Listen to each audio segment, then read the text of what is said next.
Aloha everyone, this time on Real Estate Investors Resource, the first of a three-part series about everything you need to know about buying a vacation rental. Today we focus on getting finance so you'll have the money available to buy the property you need. So, hit the music. Hey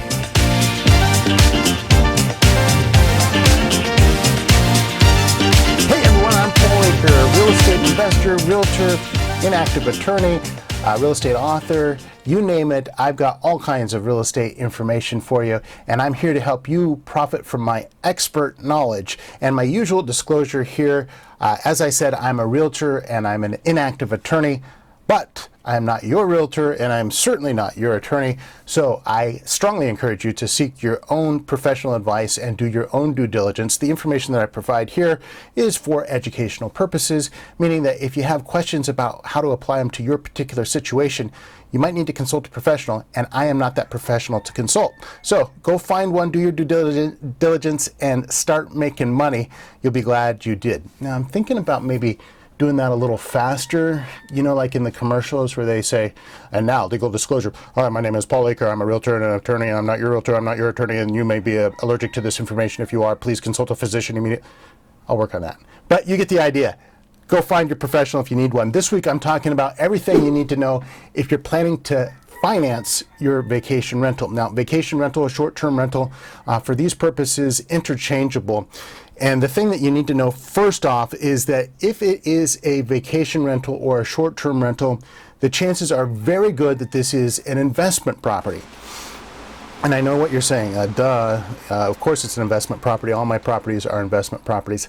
No, this is different in terms of how it's distinguished legally and financially speaking. When I say legally, for tax purposes and so forth. This is one that you need to know about in terms of what it's going to take to get into this property, and it does differ between this and your primary residence, even a vacation home for that matter.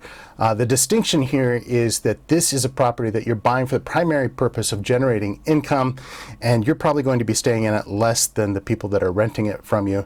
So that is the broad stroke anyway in terms of what the distinction is. So know that, and know that when you are in that situation that you're investing in one of these often very lucrative enterprises, that the lender, though, they want more money down. And there's a few reasons for that.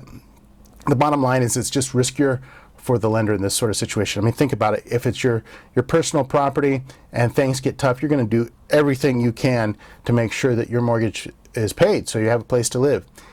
If it's an investment, at least the way the banks look at it, maybe not. Maybe it's just an investment, maybe it's just a write-off for you, maybe whatever. But if it goes south, you'll still have a place to live, and that carries a lot of weight with the banks and the lenders. Conventional lenders is what we're mostly talking about here. So what I want you to consider here is how much you need down. You know, in your primary residence, your first home, whatever it was, you might not have needed that much, maybe nothing, depending on the situation. And those are great loans to get. Obviously have very favorable terms. Maybe about a second home, a vacation property for you, for your personal use. In that case, you know, you're up on the spectrum, probably about 10-15% down, I would say, if everything else is good. Now that you're looking at a vacation rental, though, start thinking more on this side of the spectrum. You're probably looking at somewhere between, you know, 20, 25, even 30%, depending on the rest of your credit profile and your other debts. So considerably more down from conventional lenders is the requirement for a vacation rental property. And that's something that you really want to get a grip on going into this situation, because, you know, when you are shopping for a vacation rental in the market that we're in right now, those things go fast, and sellers, generally speaking, just are not going to wait around for you to get your financing together, particularly when these are not that easy to finance to begin with. So know that you are going to have to come up with a bigger down payment than you have in the past. And another thing to know here is that forget all about the FHA loan. Not in this context. You're not going to get an FHA loan. As great as they are, those loans are not for these sorts of properties. The government won't fund them, won't back them. So just forget about it. You're going with a conventional lender in this case and not a government-backed lender. So that's just the scenario that you're dealing with when you're in it to make money and that's really all you're in it for. Also, the debt to income ratio. This is a key consideration as well, because a lot of times investors are leveraged, right? They have assets, but they also have debts leveraging those assets. So what the bank is going to look at is to make sure that your debt to income ratio is acceptable to them. So what I mean by debt to income ratio, sorry, if you're hearing the rooster, I live on Maui. The roosters are everywhere. I mean, everywhere, all times of day or night. I mean, I love Maui. Things just crow. Anyway, your debt to income ratio. The debt to income ratio means that percentage of what you're paying each month to your debt versus how much your income is. So that probably makes pretty good sense. Debt to income ratio is sometimes referred to as DTI. And what you need to know is that when you are buying other types of properties, again, your primary residence, maybe a vacation home, your DTI can be higher for some of the same reasons I mentioned earlier. When you're buying a vacation rental, they want to see that down. So rather than being at 50%, 45%, they'd really rather see you 30 to 40% range. So this is nothing locked in stone, but definitely something that gives you a good idea of the sort of debt to income ratio you're going to need to be at. Now, you have a high DTI, but a lot down and great credit. Well, they'll probably work with you on that, but just guidelines here. Speaking of credit, you're also going to need better credit. You can get away with a 650 or something like that in the first-time buyer category or primary residence. You're going to need higher than that, most likely, when it comes to a vacation rental property.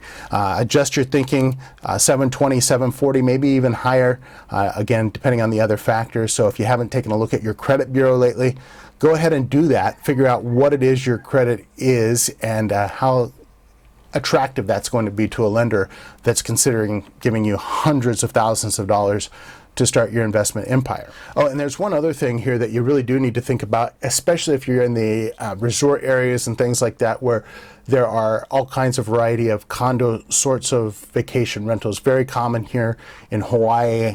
Florida has some, I think, South Carolina, possibly some in the California areas. So lots of them at different places around the country.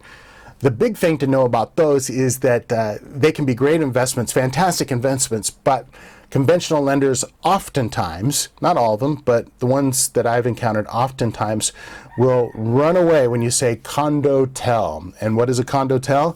A condotel is sort of like the name implies, right? It's one of those condos that is owned by an individual owner, so you would be owning it yourself, but it's sort of run like a hotel, meaning that they have a front desk and a management system and so forth. For whatever reason, those lenders, those conventional lenders, many of them just don't finance on them, won't write any loans on that type of property. So keep that in mind as you're looking at potential buys. And if you are looking at a condotel, doubly make sure that first step is that your lender that you're talking to actually lends on that sort of property. It will really hasten your shopping and your investment gestation period, if you will, that time that you're ramping up and trying to get ready. It will make it a lot easier if you're ready when that deal comes to go ahead and pull the trigger. Otherwise, you're just going to spin your wheels, frustrate yourself, your real estate agent, and the people around you. So be ready. Know if it's a condotel or not. So if this sort of sounds discouraging, I mean, higher down payment, big down payment, really, low debt to income ratio, great credit, maybe this world of vacation rental investing is just a little bit out of reach. Please don't let this be discouraging. Actually, this is a moment that you should be encouraged, because now you know, A, whether you actually already have the capacity to buy these things, and if not, maybe some of the things that you need to take action to fix. But I also have, and maybe I shouldn't say but, and I also have some good news, some great news. There are other options available to you, some really good options that are not conventional lenders that might help you get financed in this situation. One of them you probably already know all about. It's the home equity loan. You've got a home already, or you wouldn't be in this boat, generally speaking, looking for an investment property. You take out a loan on your property and parlay that either to a down payment. Sometimes there might be some restrictions on that, or a purchase of another property, and there you go. You can buy another property with the value in the home that you have right now. And the way these cash flow, a lot of times that's a really smart move, because the difference between obviously your interest rate and the leverage that you have on the home side will more than pay for itself, way offset the cost of borrowing the money. So that's one possibility. There's also what's called the HELOC, the HELOC, which is the home equity line of credit. The home equity line of credit's even easier in many ways to deal with, to get money from to finance investment properties. You just use that as you will. You set up benchmarks when you repay it and so forth, and sometimes the interest rates will graduate. Those are pretty cool. Those can really help you get started as well. There's also hard money lenders out there. A hard money lender is a private lending group that looks for investors like yourself willing to lend money that the conventional lenders won't. You pay for the difference in percentage rates. It's going to be higher than US Bank or Wells Fargo or something, but you're going to get financing a lot of times that you wouldn't get elsewhere. And oftentimes it's reasonable. It's higher, but it's not out of this world.